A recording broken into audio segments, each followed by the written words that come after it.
Straight ahead on CCX News, holiday spirit on full display in Plymouth. I look at this as a way to fight back again. As a neighbor keeps a Christmas tradition shining bright. Plus a local push to keep plastic out of the Mississippi River. But first, Project Hotdish is on hold. But what about the traffic that's already clogging up the northern corner of Brooklyn Park? If it's going to get developed, maybe it's not Hotdish, it's something else. You have to do something about the traffic. CCX News starts right now. Thanks for joining us, everyone. It's the project that has generated plenty of buzz in Brooklyn Park and beyond its borders. And now, even though the Project Hotdish is on hold, the city is still setting the stage for a business development on that land, no matter what eventually gets built near Highway 169 and the Champlin border. In the height of the summer, when the corn at the Twin Cities corn maze was growing tall, the wheels of progress were turning toward this patch of land finally becoming what it was zoned for, a business development. Our sunset is now going to be a 70-foot tall building. The controversial Project Hotdish caused a community uproar, and one of the main points of protest came back to traffic. That's 1.5 trucks per 10 minutes, 24 hours a day. Hotdish is currently on hold, but since the land is zoned for a business development, the city continues to set the stage for a future project here. We have nothing before us right now. We have an environmental review which has no project attached to it. As I told many residents, until I get a chance to vote on anything, I don't believe anything. I also don't believe stuff that we approve until I see dirt moving. The City Council approved an environmental review of the property that includes everything from water quality to traffic. These reviews must be updated every 5 years, and it was simply time to go through the process again. Council members were adamant that a vote for the review was not a vote for Project Hotdish. I just want to make sure this is out there, that we're not secretly voting on that project tonight, correct? What I don't want to do is, I don't want to approve this and make it seem that I would be in favor of approving or agreeing to an approval of the fulfillment center or something like a Hotdish. Traffic around the area was a big part of the discussion too. And what could feasibly come first, the project or the roads? It needs to be 4 lanes, it needs to have turn lanes, it needs to have stoplights, because it can't handle the traffic that's there now without any development. And I don't care what their studies say, but if you can't handle the current traffic, how are you going to handle it when you put in even a small warehouse building or a small building in there? If it's going to get developed, maybe it's not Hotdish, it's something else. You have to do something about the traffic. So no matter what, we have to do something with the traffic. The review did mention some possible changes to roads to help improve the traffic load, but it's worthwhile to point out there are some projects already in the works that could help ease congestion. An open house to learn about an interchange at Highway 169 and 101st Avenue is scheduled for Thursday night at Brooklyn Park City Hall. Here's further proof of Mayor Lundy's mention that developments frequently do fall through. The Tibetan American Foundation of Minnesota was considering relocating from St. Paul to Brooklyn Park. They wanted to purchase a building that is attached to the Home Depot on Boone Avenue for classes and activities. Council discussions expressed concern for trucks being able to unload behind the building. The city says the development fell through because Home Depot did not approve of a religious facility or a school adjacent to their building. The city is helping the group look for other locations in Brooklyn Park. The Golden Valley City Council will soon have a big decision on its hands. That's whether to approve a new senior living community in a residential neighborhood. The proposal by Watermark Senior Living would consolidate 3 single-family home lots, tearing down some vacant homes and removing large trees. The proposed building near Highway 100 and Golden Valley Road would be 2.5 stories tall and calls for 25 units. While city planning officials say the proposal would fit zoning criteria, some planning commission members raised concerns during a nearly 4-hour discussion. Neighbors also raised concerns, one calling the project a monstrosity, another says it would eliminate the neighborhood feel. It's unconscionable the Planning Commission would undertake the approval of this proposal, which inherently deviates from the objectives of the 2040 Comprehensive Plan by destroying detached single-family residences. This building, as you've seen in other talks, completely towers over the rest of our neighborhood. I mean, there is nothing that even matches it. Again, it's not that we're against senior housing, but we're for the integrity of our neighborhood. Thank you. This project came up before. The Planning Commission recommended denial at that time when it called for a larger building and more units. This time, the Planning Commission recommended approval with several conditions, including adequate landscaping. 2 members cited against the project. The Osseo City Council gave the green light for a St. Paul school bus company to operate in the southwest corner of their city. Pride Transportation School Bus Company serves charter schools and Head Start facilities and uses a variety of buses and vans to transport students. They want to purchase property on Jefferson Highway where they'd have room for as many as 38 full-size school buses. The council voted 3-2 to approve the permit for the property. And now to a big environmental issue, the Mississippi River filling up with plastic. As Eric Nelson reports, local city officials are trying to do their small part to fix the problem. I am quite concerned about this, absolutely. Brooklyn Center Mayor-elect Mike Elliott lives just a few blocks from the icy Mississippi River. This is a wonderful natural resource for our city. Elliott wants to protect that natural resource and is eager to join other mayors along the river to reduce plastic pollution. It could end up down in Louisiana and then also could end up in the ocean.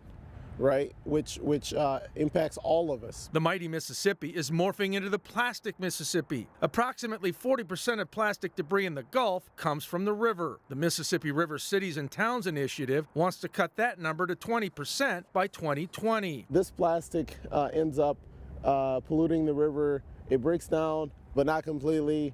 It gets into the food source, into the fish. It also gets into the groundwater. Trevor Russell is the water director for Friends of the Mississippi River. He believes keeping plastic out of the water is of paramount importance. So if someone just throws a plastic bag on the ground, sooner or later the next rainstorm is going to wash that into a storm drain, untreated right into the Mississippi River. So what we do to our land is what we do to our water. Plastic does not break down in water. It eventually becomes tiny particles known as microplastics. Microplastics are building up in river water, river sediment, and in aquatic life, including fish and mussels, and that can pose pretty serious health risks. Elliott and I picked up garbage along a small patch of the riverbank in Brooklyn Center. My goodness. What we discovered was eye-popping. This is bottles. Plastic bag. Yeah. Incredible. Elliott wants Brooklyn Center to do its part to keep plastic out of Ole Miss. As a city, we can work up, getting volunteers to come down here and clean up some of the plastic that we see along the river. In Brooklyn Center, I'm Eric Nelson, CCX News. Still ahead, a dazzling light display in Plymouth that almost came to an end. See how one neighbor rushed in to the rescue. Plus, a back-and-forth battle between Benilde and Hopkins in boys hockey. We have the highlights later in sports. But first, after the snow, we dry out on Thursday.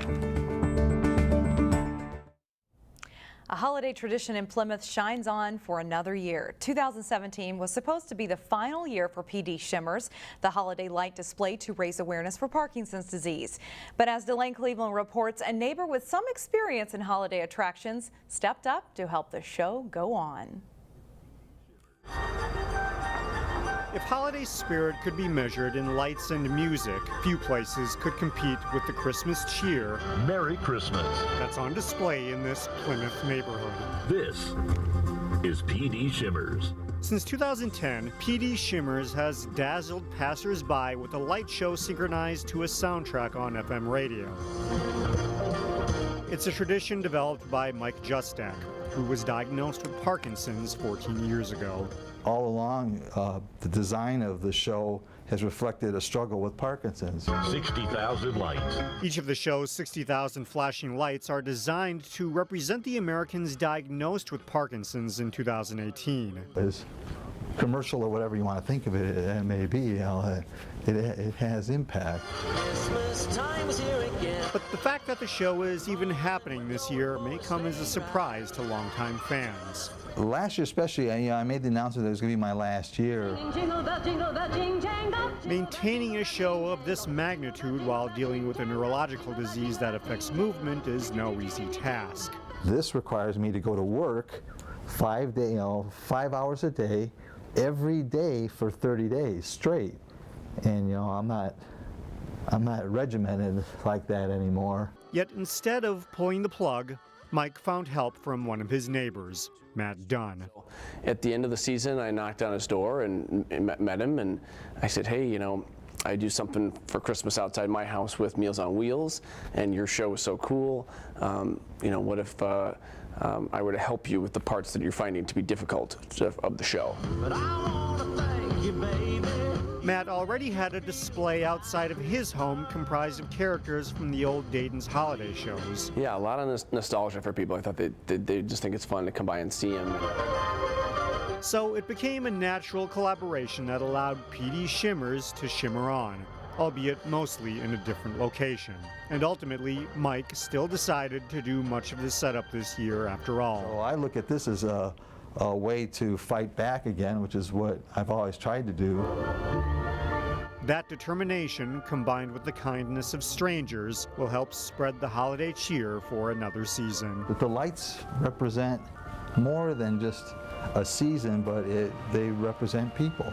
In Plymouth, Delane Cleveland, CCX News. PD Shimmers runs every day through December 28th from 5 to 10 p.m. along Juneau Lane in Plymouth, and there's also a smaller show on Ithaca Lane.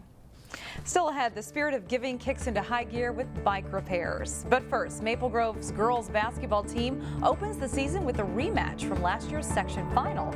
John Jacobson is in next.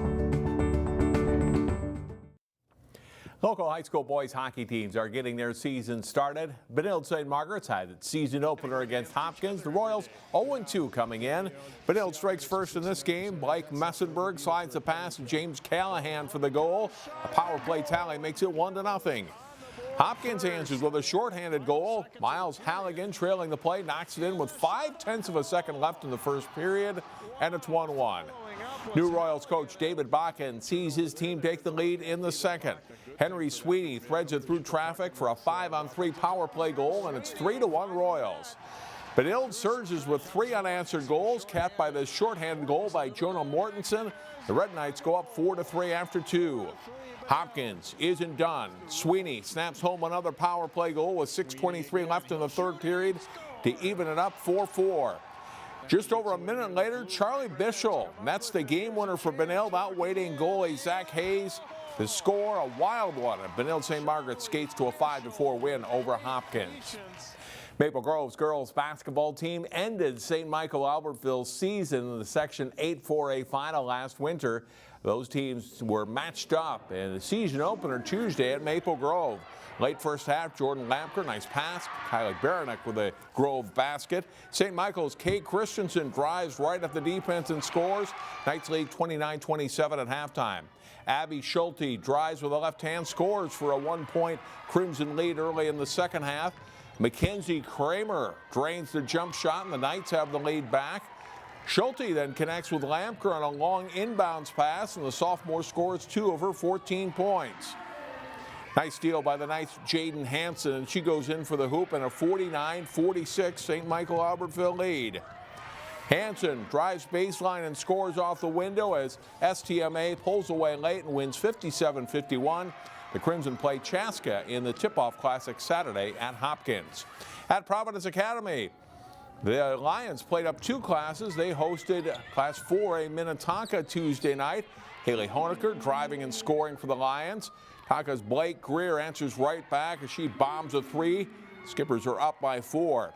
Sydney Stewart drives hard down the lane here and scores for Providence. The Lions will work it inside for Lauren Kettler. She'll get position and score for 2. But Minnetonka goes on a run later in the first half. Freshman Desiree Ware drives and scores. Minnetonka wins 65-35. Providence is now 1-2. The fall sports season in Minnesota wrapped up last weekend with the Prep Bowl. On this week's Sports Jam show on CCX, Jay Wilcox and I present the selections for the all-area teams for volleyball, plus football, offense and defense. Here's part of what you'll see. Number 55, senior Charles Washington of Cooper rounds out our linemen. An aggressive tackle, Washington led the Hawks with 4 sacks and had 61 tackles. Now to the running backs, and Maple Grove's number 26, Evan Ho. A speedy and strong back, The senior rushed for over 4,200 yards total in the past 2 seasons, with 38 touchdowns in that time. Hull was named first team All-Metro and is still considering multiple college offers. And you can see he just outruns all the black jerseys there. Our liberos include number 6 Caitlin Weimerskirch from state champion Champlin Park. The senior finished the year with 363 digs and is the school's record holder in career digs. The all-conference senior was named third team All-Metro by the Star Tribune and will play next year at Illinois State University. You can see the rest of those teams and more this week on Sports Jam. It airs Wednesday night at 6:30 and 9:30 and can be seen online anytime at ccxmedia.org.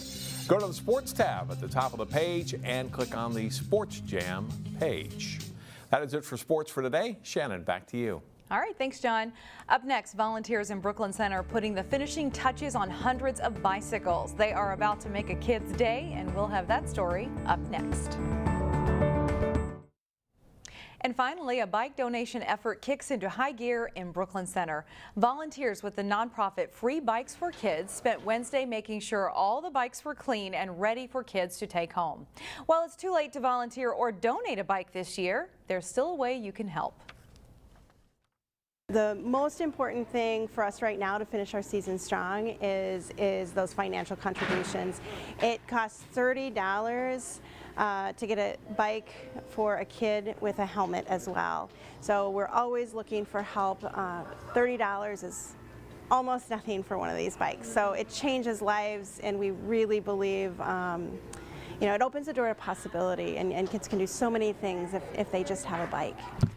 Free Bikes for Kids collected 7,000 bikes this year, the second largest amount ever. Last year was the largest, with 10,000 bikes collected. And that's all the news we have for now. As we say goodbye, we leave you with artwork from students in Brooklyn Center. It shows what they would like the city to look like in the year 2040.